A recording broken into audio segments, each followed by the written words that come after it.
You know that thing where you get an amazing pair of shoes at a really great price and want to tell everyone about it? Yeah, so do we. Here at Designer Shoe Warehouse, we'll give you something to brag about, like the latest styles from brands you love, or the trends everyone's obsessing over, or shoes that make you feel like, well, you. So go ahead, show off a little. Find shoes that get you at prices that get your budget. Head to your DSW store or DSW.com today. DSW, let us surprise you.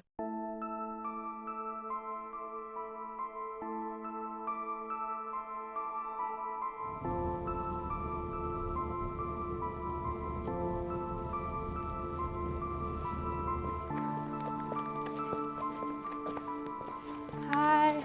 Hi. It's so good to meet you. How are you? Okay, how are you? Come on in. Valentino, he wanted to try his talent at abstract. So that's why you see the abstract. These are recent ones he's done, yeah.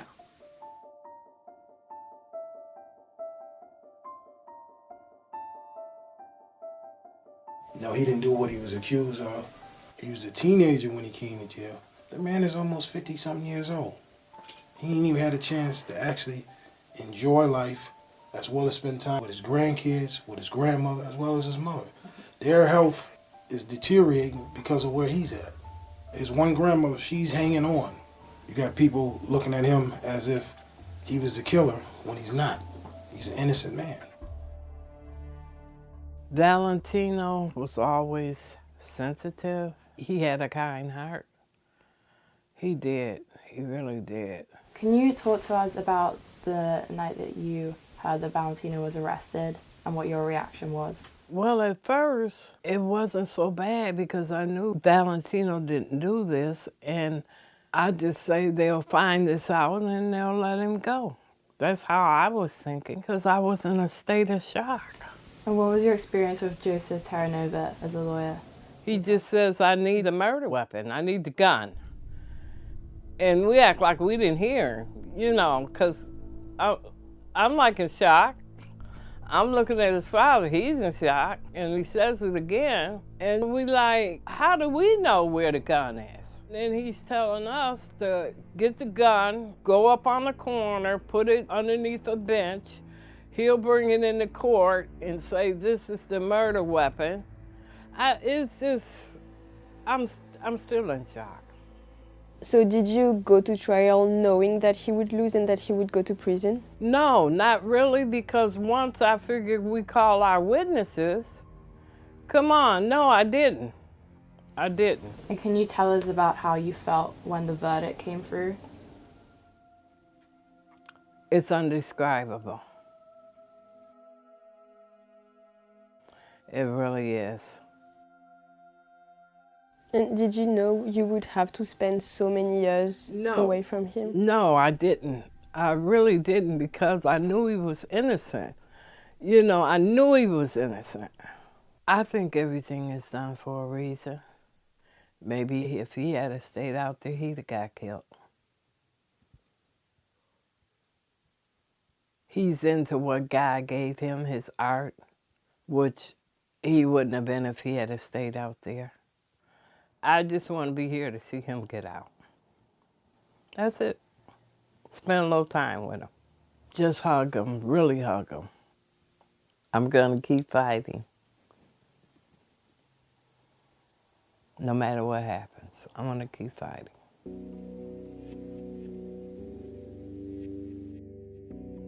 Can you describe your father to us? What's he like as a person? My dad is very goofy, very kind, and humble. He's often trying to make sure I'm doing the right thing so I don't have to be in the same situation he is in. Can you tell us about the time you first learned that your father was in prison? It was always so familiar to me that I never really thought about it as a prison. I thought about it as a place to visit Daddy.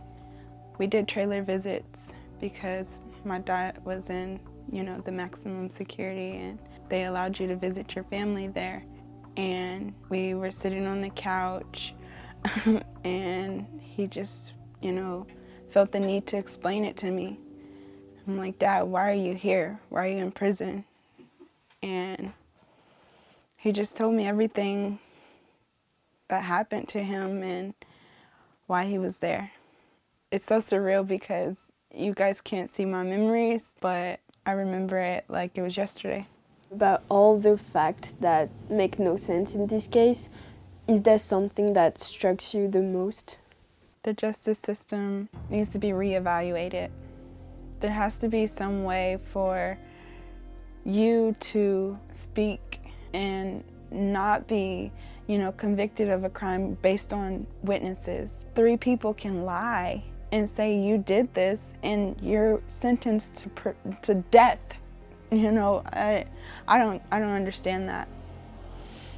I feel like the justice system definitely failed us. I've never been to jail. I've never been handcuffed. And I couldn't imagine being sentenced to anything, 33 years, 10 years, 5 years for a crime I didn't commit. And it happens all the time. What was it like to grow up with a parent in prison? It was hard. I hated not being able to just call him when I had something urgent to tell him, like, Dad, I'm pregnant, or I'm about to graduate college, But at the same time, he wrote me letters, he called me frequently, and when I got to see him, I don't know, it was special. It was us time. We got to play football together, have water fights. It was hard, but I still got to have my father in my life. With all the work that you've done on social media for your father, can you tell us about that? I started out with a blog because I wanted to share with the world how I felt as a prisoner's daughter. And I kind of wanted to paint a picture other than him being a prisoner, and a criminal, so that everyone can see our family and how he is as a person. Oh, I love my father's artwork. He's always tried to teach me how he does it. He spends a lot of time coloring. To me, it's just coloring, but he's making paintings with colored pencils. How do you keep yourself strong after all this time? I keep pushing. We know how to stay hopeful. We have something that just burns inside us that allows us to stay strong. I know my father will get his freedom someday.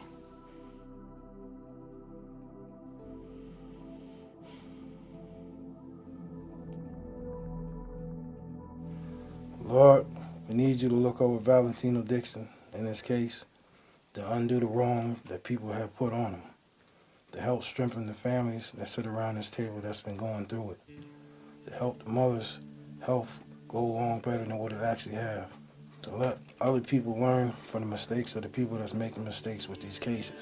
So let them not sweep things under the rugs. For the crooked to come to light and bless those who need to be blessed and put them in the direction where they need to be at. Thank you for being a part of our life and being there for us, Lord. Amen. Amen.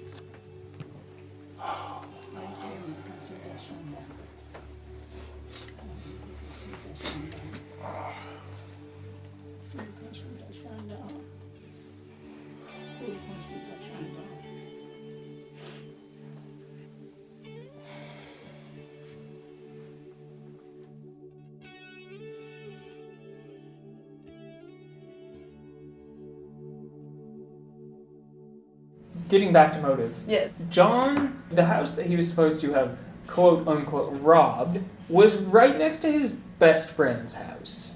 Do you really think that there's a reason that you would rob a house where there's people right next door who could be like, it was him? Yeah. We saw him. Especially at 6 a.m, which is when John says he was waking up for school, to go to school. If his best friend lived there, then he was also waking up to go to school. You don't just fucking walk out with blood all over you after murdering 3 people from the house and just go over to your neighbor and be like, hey, what's up? Let's go to school. How you doing? Let's go to school. Catch the bus. Yeah. I just murdered 3 people. Yeah. What? Yeah. Nonsense. We had our first call with John last week, and I was so overwhelmed immediately with just a gut feeling that he didn't do it. It was so clear to me how innocent he was. He was so honest and so clear. And it's been almost 40 years, I think 40 years since the crime was actually committed. And he remembers every single detail of what happened to him, of when he was beaten up by the police in the car on the way to give his false confession, when he was beaten up by the police in the confession room, all of the ways that he was abused and harassed, basically beaten into submission, into saying that he would confess because he just wanted it to stop. Went into the confession, into the police attachment, was giving a recorded confession. Every time that he said something that wasn't correct or said something they didn't want him to say or he didn't know what to say, they would stop the tape. A trooper would come in and beat him up and then would leave and they would restart the tape. And we know that because we have the transcript where the tape keeps stopping. I absolutely believe in John Moss's innocence. And I picked the case because to me, it's so just obvious that he didn't do it. His confessions being admitted at trial when he claims that they were coerced, and I believe that they were coerced. What we're gonna look at is getting an expert in to analyze his false confession.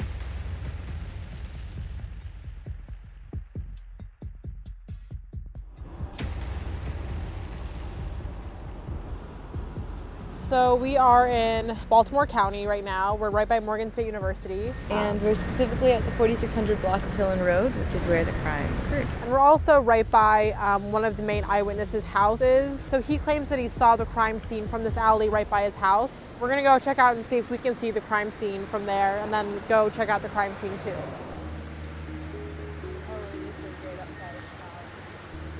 Sat down on the guardrail next to the victim, so I think it goes Ahmaud, Terrence, shooter.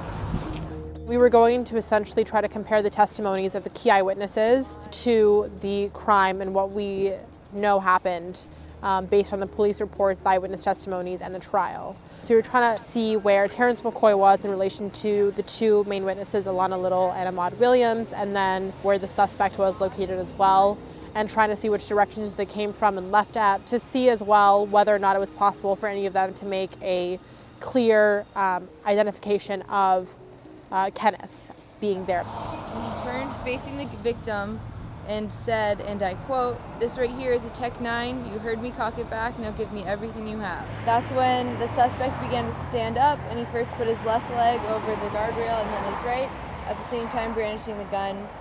The victim then stood up and started walking towards the street, and that's when the lady that was standing on the bus stop looked to our right and saw the suspect fire once in the air and 3 times at the victim.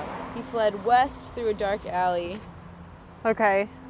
That's when the other lady that was standing on the bus stop ran to the nearest house and asked if they could call the police. So Ahmaud Williams was the key eyewitness in Kenneth's trial. He was the only person that could identify Kenneth at the crime scene the night of the murder of Terrence McCoy.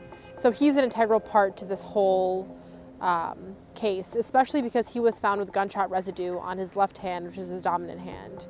So there's a missing piece of the puzzle here that we don't know. We don't know how he was asked, whether he was a suspect, how the police treated him when he came in and offered his testimony. So we don't know any of that. You're walking into the street, because then the shooter shoots once in the air and then 3 times at you. And then one of the bullets veers off, hits the young boy, Lucas. And at that point, Ahmaud is over there with Alana, and they flee the scene.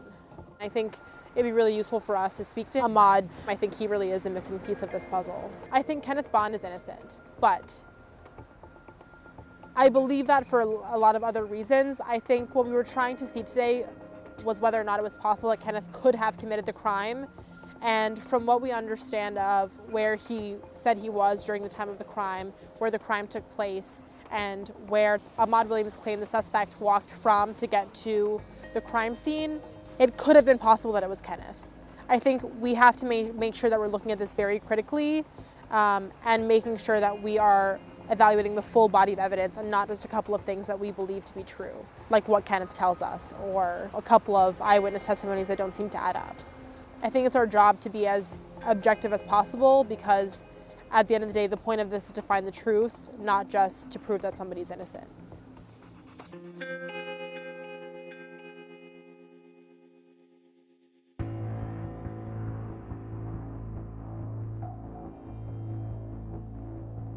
All right, so can you give me a rundown on what's happened in the last 24 hours with the Michelle West case? Okay, so we had some drama with the Michelle West case. Basically, the girls in that group, going over the materials, found some what I'd call red flags that make us doubt her claim of innocence. There was this popular narrative about her innocence that was very appealing and that we fully latched onto, and we investigated. And we'd always told our students, you need to find the truth, and they did an amazing job in digging and just getting the documents. Hey Marty, you get my email? I got your email, yeah, unfortunately I did. All right, I think basically there's no other way to go but to stop the Michelle West case. Is it as bad as your email suggested? From what I can tell, I don't think we can credibly make a claim for her absolute innocence in this case. And I think, you know, the students in our whole project would lose credibility, lose our integrity if we really insisted on sticking with it, because just based on what I saw, it's a different version from what I'd heard before. We try to tell every one of the students that, listen, what our initial beliefs were may not pan out to be true. Yep. That after a true inquiry, that we may uncover, you know, some information that may not support the initial claims. Right. And we've always said our purpose is to find the truth and to seek justice. Yeah. And wherever that leads us. Okay. The students working on her case uncovered some documents that were actually public record. I don't think Michelle West's supporters had ever actually seen them and had access to them for whatever reason. And let's just say they paint a much different picture of her involvement in the drug trade and in the crime. And it's such that we can't continue working on this case. In this case, we got to the truth, and we're going to move on.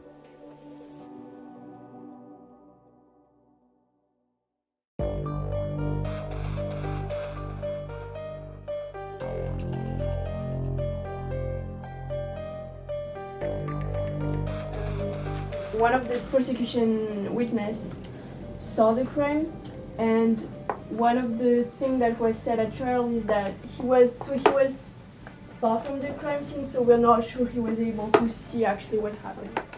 Right now we're going into transcripts, looking at witnesses' statements and how they could be wrong or how they could be contradicting to reality. There's 3 people that said Valentino Dixon was the shooter in this crime, but there's like 10 other people who said it was a different person. Valentino gets taken into custody after this tip-off. The next day, Lamar, 2 days later, Lamar, it wasn't this reporter, but reports to Buffalo News that it was him, and also gets taken into custody. But they throw out his confession.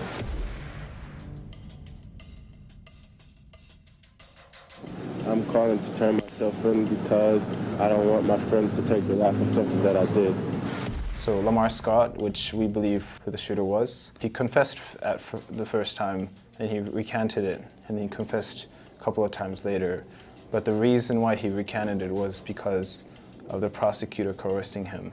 So we're going to look into what happened there. Lamar has the gun. He shoots out, gets involved in a shootout, and he runs away with a lot of people. And the guy that attests to this is Walter Lee Dennis, who saw Valentino at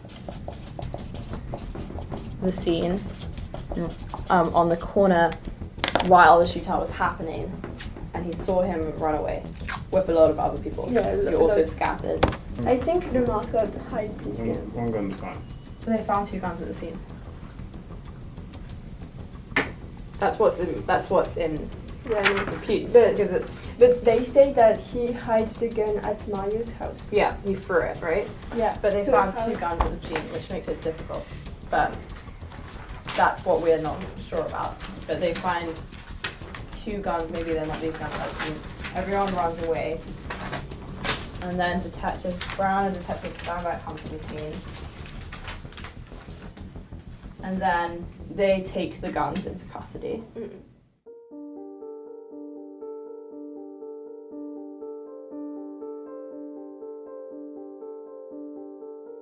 His defense attorney thought he was guilty, and we have that on tape. He refused to make an opening statement. He refused to present any witness at trial. The prosecution didn't really have a strong case. They just made sure that the jury wouldn't hear about the defense side. The jury didn't know about the 15 witnesses saying that Valentino wasn't the shooter.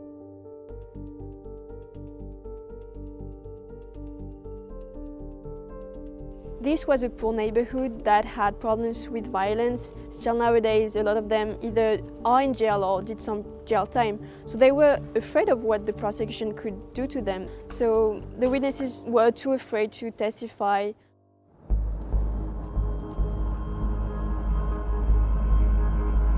Allegedly, when there was an argument between Tim and Justin Baumgartner, and after that, they drove back down this road, and that's when Justin Baumgartner was eventually killed from his car.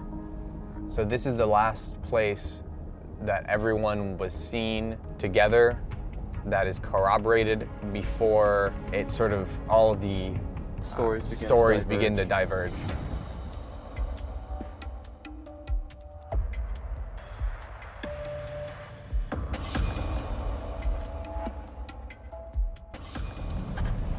Wow, this gives so much more context to where they were meeting, because that is the outhouse that Tim was. That's the outhouse.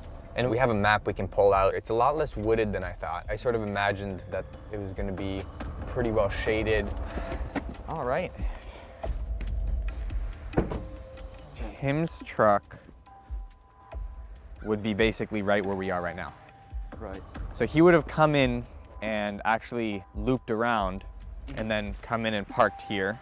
So there is basically Nicole's car there, and Tim is speaking to her while she's sitting in the car. Okay. Let's just use this truck as a prop. So Tim is standing here, Nicole is sitting in a truck talking, and behind this truck is Justin Baumgartner.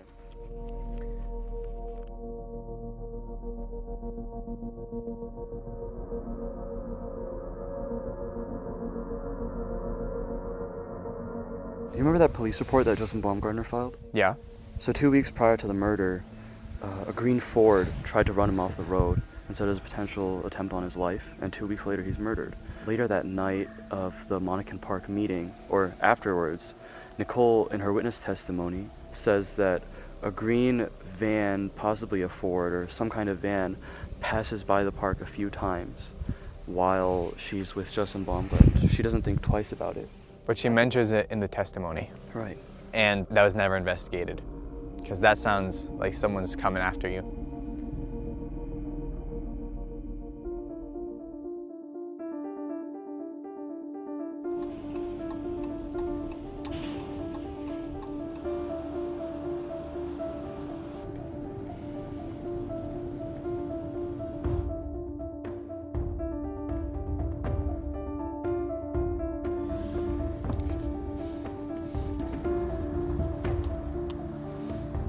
So we had this address for Anna Maud Williams that we got through Adam, who's a private investigator. And we just walked up to his apartment. He wasn't home, so we rang for apartment A. Some guy opened the door, and we were like, hi, do you know who lives in apartment B? Do you know if they're home right now? And he said, no, they're not. And he mentioned Ahmad's name in the middle of all of that. And then we were like, oh, do you think we should go in and like knock on the door? And he was like, I'm not sure if he'd be okay with that. And we were like, do you know when he usually gets back from work? And they said that he usually comes back at 6 p.m., but he might be traveling to New Jersey. And Ahmaud Williams, the Ahmaud that we know, is from New Jersey. So it kind of confirmed that this probably is the one we're looking for. We are trying to look into the Valentino Dixon case, and we believe you're the lawyer on the case, so we wanted to talk to you about it. We wanted to ask you what the situation is with his clemency now that the DEA office has changed, and if you are contacting them in the future. Yeah, we made an application to the governor's office, which was not responded to. Yeah. The biggest challenge is doing something new, in the sense that everything has been done in terms of the case of Valentino Dixon. The lawyer is also trying to push for clemency, which is what we're trying to do as well.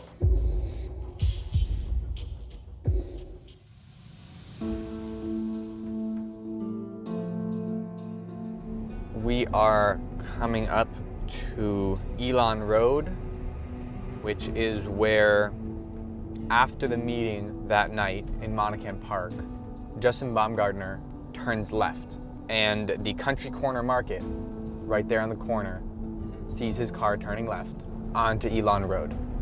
And we're gonna turn there, go about 15 minutes, and then that's gonna be where his car and his body were found the next morning. And then Tim and Justin Davis, according to Tim, they turned left right away, but then right onto another road.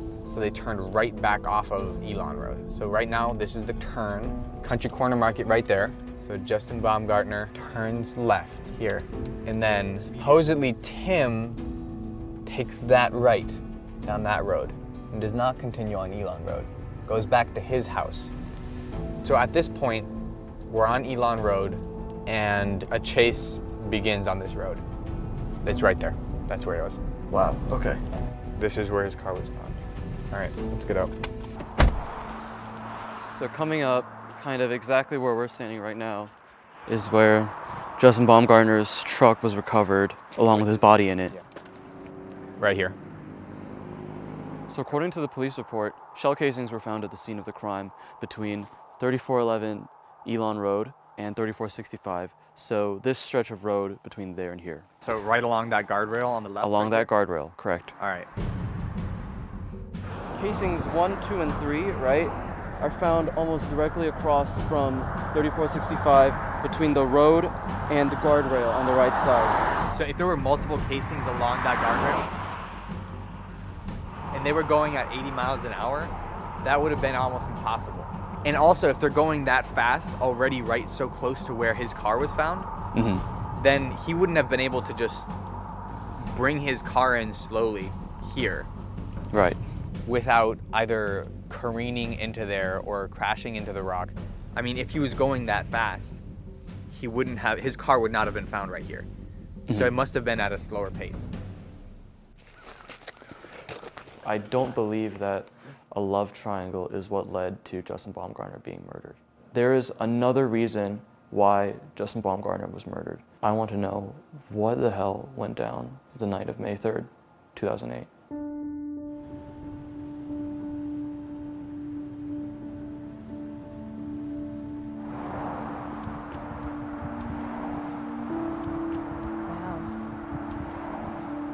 So we're here at the house that these homicides took place in St. Albans, West Virginia, and knowing what happened there makes it very creepy.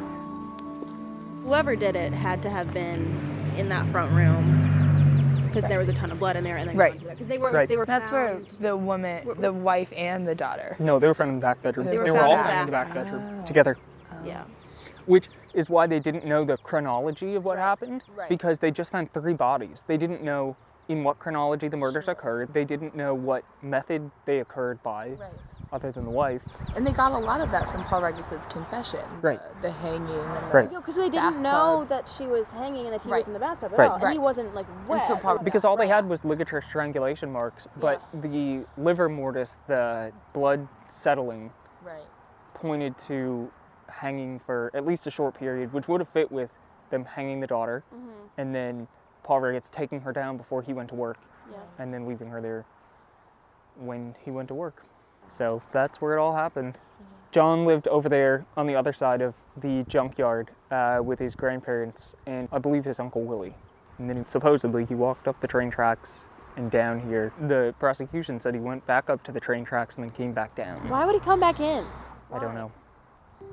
We want to pay homage to the fact that something awful happened here and that something awful subsequently happened to John and his persecution by a justice department here that isn't fair. And so I think being here is important for understanding that the injustice here isn't only John's innocence and subsequent incarceration, but the injustice is the tragedy itself.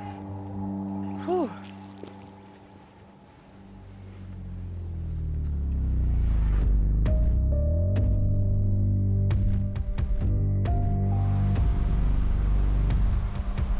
One thing that we've been looking into when we're reading the trial transcripts is that we feel as if Ahmaud Williams was expressing doubt the day of the trial, because there's a quote, and we can show it to you verbatim, but he says, "What I meant was, the man looked a lot like Kenneth Bond, but I can't be sure." The witnesses had nothing to gain or lose by lying or embellishing or not telling the truth. We were kind of curious about why Ahmad wasn't considered as a suspect because he had gunshot residue on his hand, on his left hand, and he was left-handed. I cannot remember. Mm-hmm. What was your perception of Monfried, his defense lawyer, at the time of the trial? He was a seasoned, well thought of attorney. He had mentioned in the trial that he had had family and personal issues during the time. His daughter was in the hospital at the time or something, so he was a little distracted. Distracted. There are always distractions,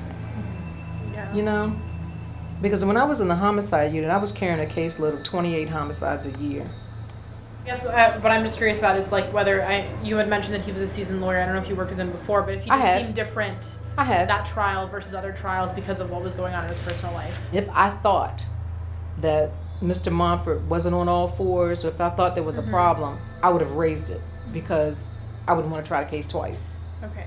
So if I thought he was not doing what he should have done, or if I thought he was, I don't know, falling down drunk or falling asleep or something, I would have noted it and brought it to the court's attention. He actually fell asleep during the trial. A lot of attorneys listen with their eyes closed.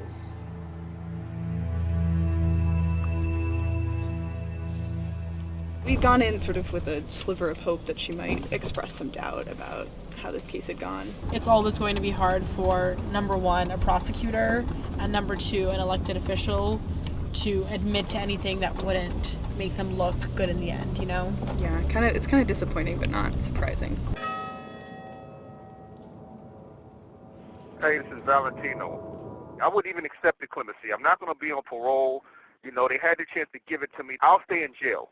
Okay, so if we're not going to get the DA to drop the charges or at least dismiss the indictment, release me on time served, then I'll just sit in jail and fight it forever.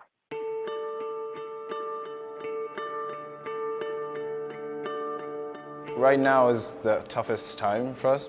Even if the evidence show that he's innocent, it's hard for us to actually go into another appeal. If we find a new physical evidence, especially related to DNA and things, then we can have another court and hearing. So right now is like the hardest time thinking of what we should do.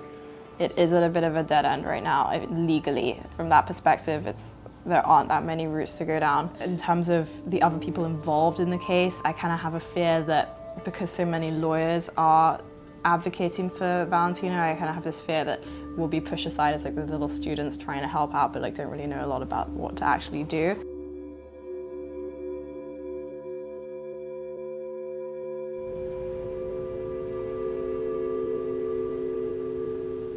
My first memory of this was the Regetz case.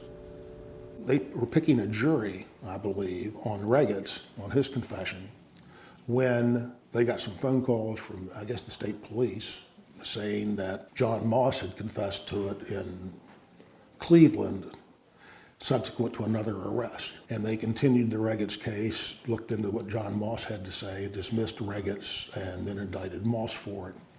And then it went to trial, and he got convicted. Then shortly before I got elected prosecutor, conviction was reversed. I don't remember the reason why it was reversed, and we had to retry it.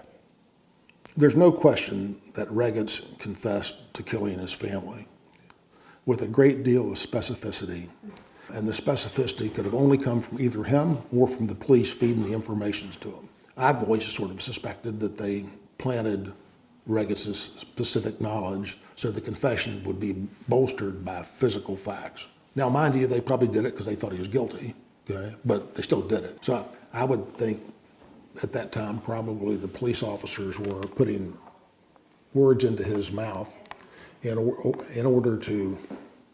You're listening to this podcast, so I know you've got a curious mind. Here's a helpful fact you may not know yet. Drivers who switch and save with Progressive save over $900 on average. Pop over to Progressive.com, answer some questions, and you'll get a quick quote with discounts that are easy to come by. In fact, 99% of their auto customers earn at least one discount. Visit Progressive.com and see if you can enjoy a little cash back. Progressive Casualty Insurance Company and Affiliates. National average 12-month savings of $946 by new customers surveyed who saved with Progressive between June 2024 and May 2025. Potential savings will vary.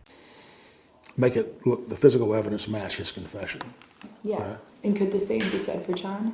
I don't know why they believed the Moss confession. There was a period of time where they went around muttering that they were still right about Regetz, but they couldn't prove it. And the prosecution in trial said that John's motive for doing that was theft, and that he wanted to steal these Christmas presents. But just why would you kill people like that? Why would anybody kill people like that? Whoever did this was not a normal human being. At the time, Moss was considered largely to be just this far above a wild animal. Okay? Yeah. I don't know what he's like now. The thing that puts John at the scene is the blood evidence. And now we know that serology is sort of an outdated mechanism. Well, you can't believe anything Fred Zane said, okay? I mean, as a practical matter. I don't know why they took Regetz off the hook. In my world, a confession's pretty goddamn good evidence, and it's pretty frigging overwhelming. Okay? Here again, the only weird thing about it is you have two confessions. Now, if you ask me, do I think John Moss is innocent? Hell no, I think he's guilty as hell. He called John a wild animal. And to characterize any human being like that, I think is just so callous, and just really demonstrates that we're putting people in these places of real power. I mean, prosecutors are the most powerful part of the criminal justice system, who don't even see people as people. They see them as animals, and they don't care if they spend the rest of their life in prison, and that's really terrifying to me. The fact that you're using this totally opposite standards, you're going to say that a confession means guilt in one case of a 17-year-old black kid, and confession doesn't mean anything, and means that you were coerced and that you can be let go in the case of a 40-something white man who had reason to want to kill his family, is the most insane misapplication of standard I've ever seen in the criminal justice system. And I continue to be floored by the fact that that would happen, and that Bill Forbes, the prosecutor, would to this day defend that, would sit in a room with me right now and tell me that he thinks that John did it because he confessed, but Paul didn't do it despite his confession.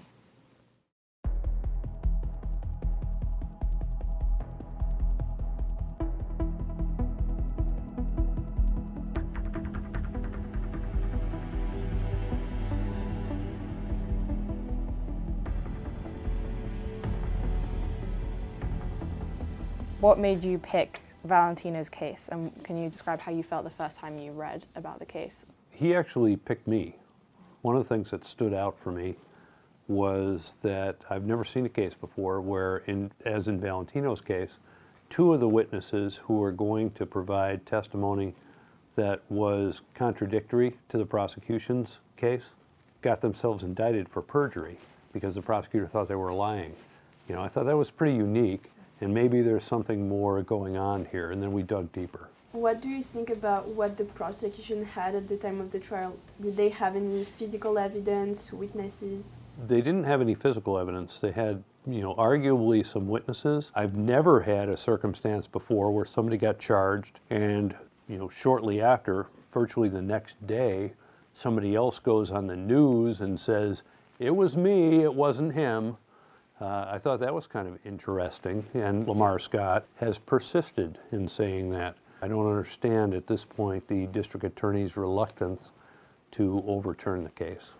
Can you explain what happened to the defense witnesses? The witnesses who originally gave statements and then actually went in and testified at the grand jury after being threatened that they would be charged if they testified consistent with their statements, got charged with perjury because their testimony was not consistent with the prosecutor's version of what they thought took place.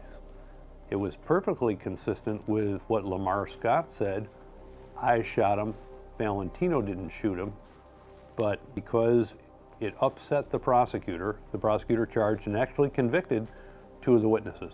Scott wasn't as strong about that, waffled, went into the grand jury and said what the prosecutor wanted him to say, but then almost immediately retracted it and has given contradictory testimony ever since, saying it was me, not Valentino. Lamar Scott confessed on TV so many times, so why did the prosecutor not listen to that, and can you go into a little bit more details about all these confessions when recanted and then went back to his first version, why the prosecution and why the judge said that this confession should not be taken into account. I can't tell you why the prosecutor didn't credit Lamar Scott's confession, because it was, in my view, pretty credible. Like I said before, I've never had anybody else contact a television station and say, come on down here, I want to talk about a murder.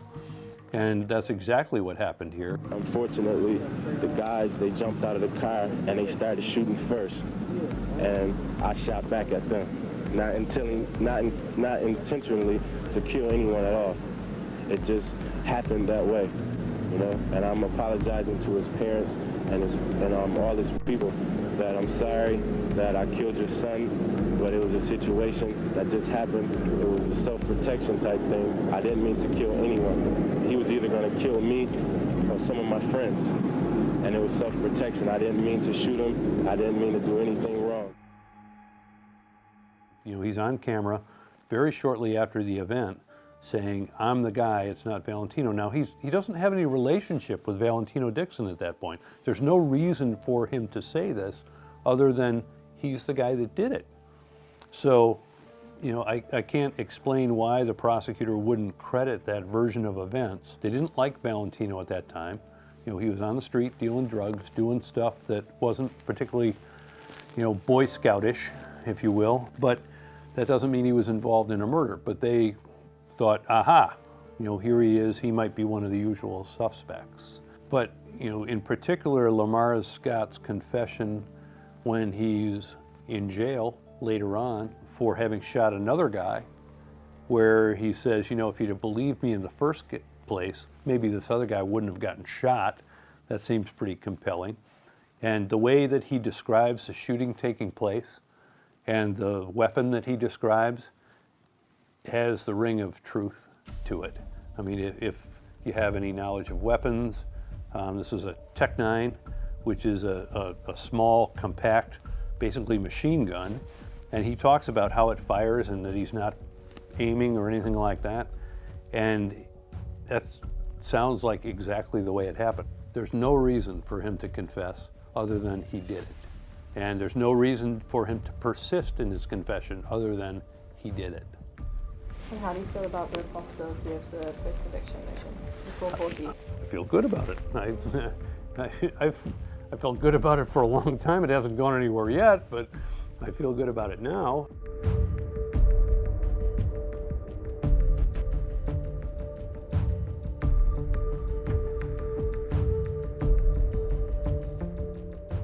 So the 440 motion could result in an order vacating Valentino's conviction and permitting him a new trial.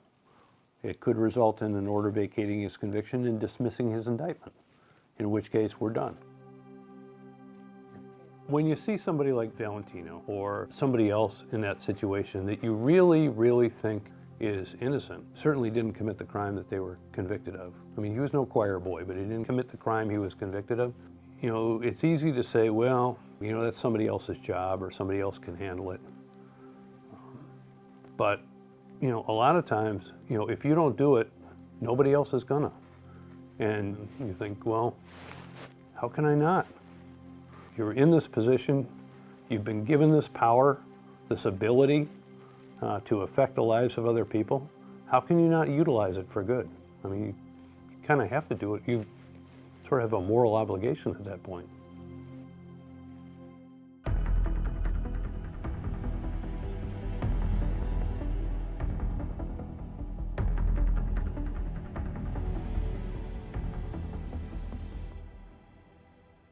So when you first saw the case and you read the details of it, what did you think of it?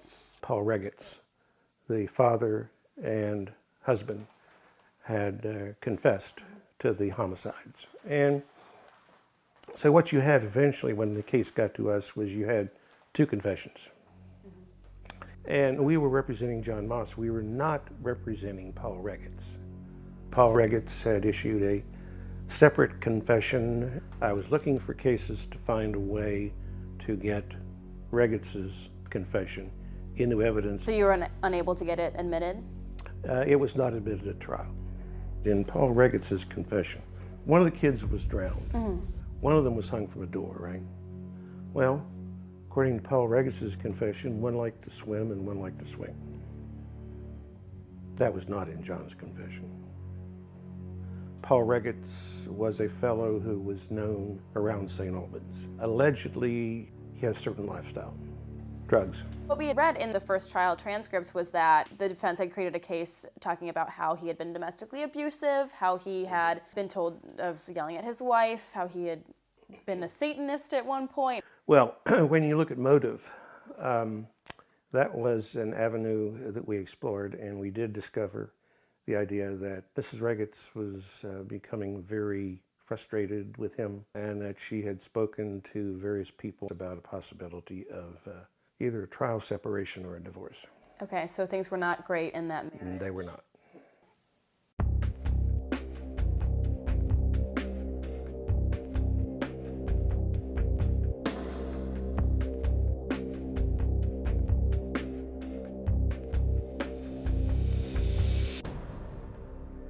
The next thing that was in the evidence was these stolen items. Yes, the stolen items. Of course, you know, Paul Reget, after he got mad at his family and killed them, he could always come up with the idea that there was a burglary. You know, you got to do what you can do to make sure that your position is solidified. So, you know, you could take some things out of the house and make it look like a burglary. Of course, on the other hand, supposedly, if you believe the John Moss confession, that, you know, he had obtained forcible entry to the home for the purpose of committing a burglary. And therefore, he would have had those items in his possession. And so therefore, there might have been some fingerprints that have been left.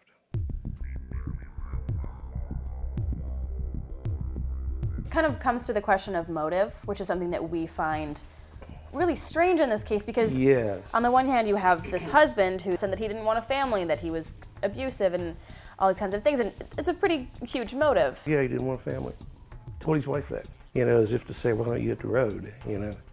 And she was thinking about it because she had spoken with some people concerning that issue. Because we had, I think, there were 2 or 3 names in the file. In John's case, it would have been a burglary gone bad. Yeah. You thought that Paul or John had the stronger motive? Paul, yeah. Paul, he didn't want family. He didn't want them. And in your personal opinion, as an attorney or as a citizen, do you think that it was actually Paul Reget who committed the murders? My opinion. I think he was involved. Okay. He knew too much. He had motive. He had the desire. He was going to do something sooner or later. This was the easy way out.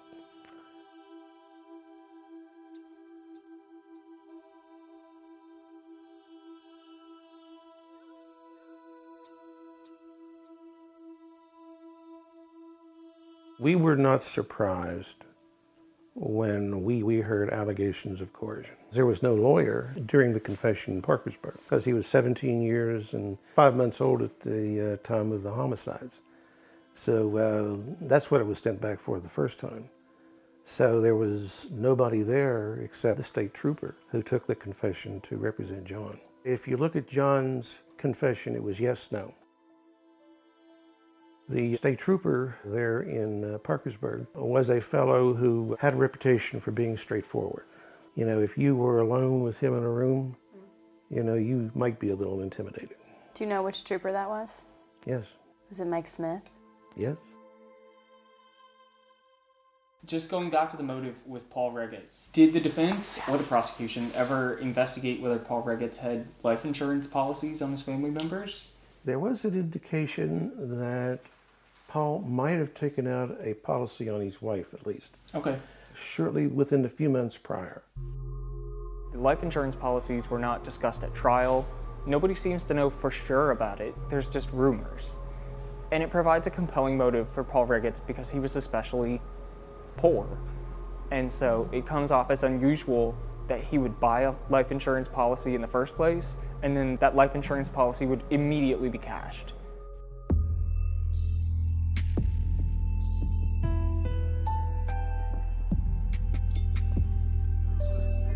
So this case looks and feels and sounds exactly like what happened to Marty. right? The police worked with the prosecutor, worked with the witnesses to coach the witnesses into saying exactly what they would want to fit a certain narrative of the crime.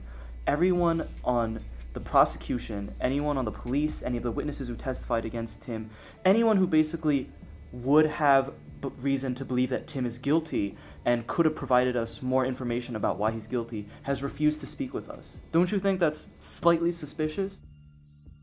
The police didn't want to return any calls or help us with our investigation, even though, as from their point of view, Tim is completely guilty. But if that's the case, why can't you just provide us some more evidence that proves that to be the case? We called the prosecuting attorney, the special prosecutor that was brought in, Marcia Garst, and I specifically called her. I called multiple assistants that took her calls for her, and each time I got the same answer. Either she's busy or she won't talk because of some pending motions or appeals, of which there are none.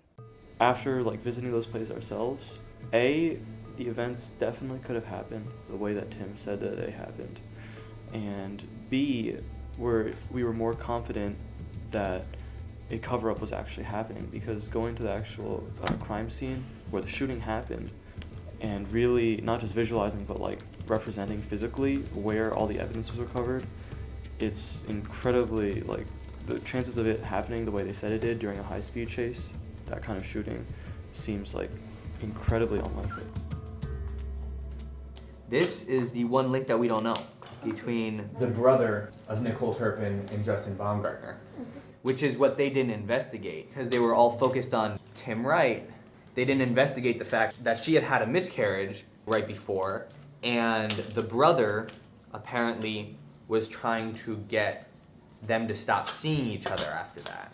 Justin Baumgartner had told Nicole that some people, a week before this or something, had tried to run him off the road or had tried to have some altercation with him. So it's if you know that there was a week before the victim also on the road, some people had tried to come after him, and you don't investigate that, and there's no reason to think that Tim Wright would have been the one to have been doing that, then it's all right, why didn't you investigate that incident? That incident seems relevant. Why would you not investigate an attempt on someone's life after a murder was committed? A week earlier. There's an attempt a week earlier, and you don't investigate that.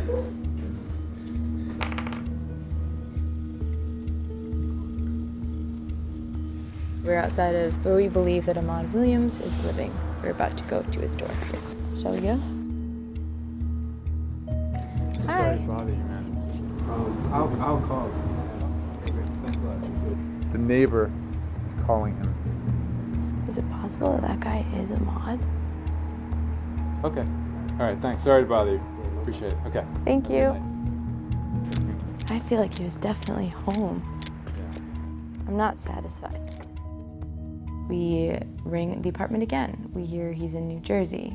We're kind of skeptical of why. It seems like there could have easily been somebody in the apartment that was telling the neighbors not to let us in. Not saying that that was the case. At that point, did you feel like you were more suspicious of Ahmaud now? I felt that he had been dodging us, and to have visited him twice and to still be told no, it made me suspicious.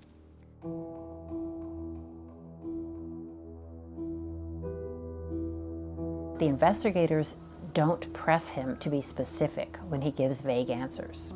And this is very strange, because this push to get people to recount the details of the crime, which makes sense. If you're the one who did the crime, you should know the details of it, details that only the police know about, right? According to the trial transcript, the tape was stopped at least 4 times. What does it mean when the police manipulate the tape, when they stop the tape? Well, what's going on when they stop the tape? Wait a minute, John, you just gave the wrong answer to that question. You just said kitchen knife. You know it wasn't the kitchen knife, was it? We're gonna turn this tape back on and you're gonna tell me it was the case knife. It wasn't the kitchen knife. So that sort of thing. That's one way you can feed details to your suspect, and you're feeding them off the record. If we think that John Moss was coached by the police in terms of what to say to get this confession, he forgets some stuff because he really didn't do the crime, then they realize, oh, he's not telling the story we need him to tell. Let's stop, let's back up, let's coach him a little bit, then we'll turn the tape back on and he'll tell us what we need him to tell us, with there being no audio record of us coming in and feeding him details. Did you take anything else out of the house? No, a camera. So there's that contradiction. And rather than saying, wait a minute, yes or no, did you take anything? The police respond by saying, and what kind of camera was it? Do you know? I think it was a Kodak. Was it the kind of camera that developed its own pictures? So they're feeding this information to him, and then he says yes. So, but he never mentioned that it was a Polaroid camera, that kind of camera at all. This is evidence contamination, just like contamination of DNA evidence, of blood evidence, of any other kind of evidence. This looks to me like a coerced confession. The suspect himself provides very few details, and the details we see are provided in large part by the police. They fit the script that the police want, that the police need in order to get a confession out of somebody who very likely wasn't there. He doesn't seem to know any of the details. For me, that's powerful evidence that John's confession, basically the only piece that the state has held up for these 38 years as definitive proof that John is guilty, that for me kind of destroys that piece of evidence and says that John had something seriously wrong with his confession. With John Moss's case, I can't help but think about Marty because, false confession is something I think that is the hardest thing for people to understand. There's still that basic instinct to say, how could somebody ever confess to something they didn't do, especially when it's murdering someone else?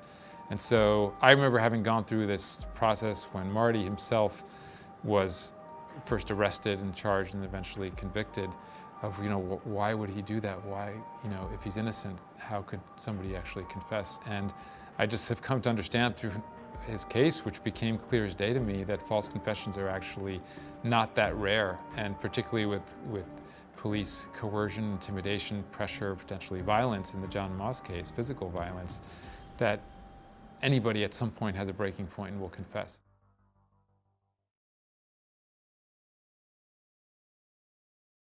August 10th, 1991. And what's your memory of that night? The night of the murder, Valentino was at my house. He received a phone call and he left my house.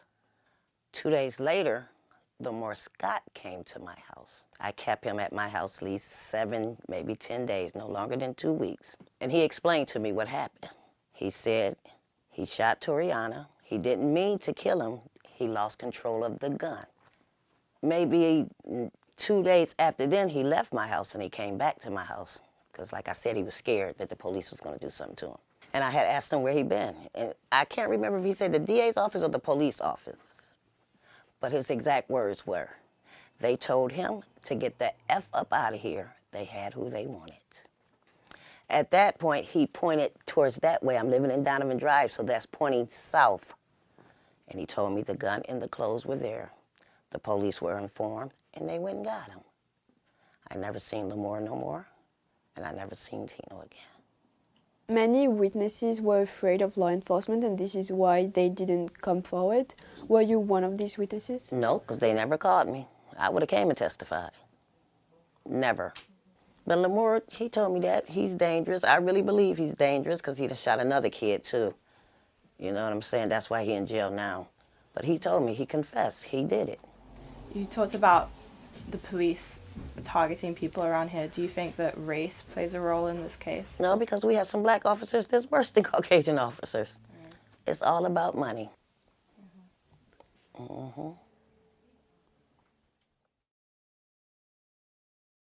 would almost certainly guarantee someone that when he gets out in May, he's going to go back to look and see if that gun's still wherever he hid it. I don't doubt it. Because, a simple DNA test and fingerprint test would prove I never touched the gun. Everybody knows me, right? I'm not no perfect guy. I'm not no angel or nothing like that. But killing somebody, never, ever, never that type of person. When they accuse me of this, it hit me so hard, right? It just killed me. You know what I'm saying? Blame me for something else, but don't blame me of this, because there's no coming back from this. Even if I was to get my freedom tomorrow, I'm labeled a murderer.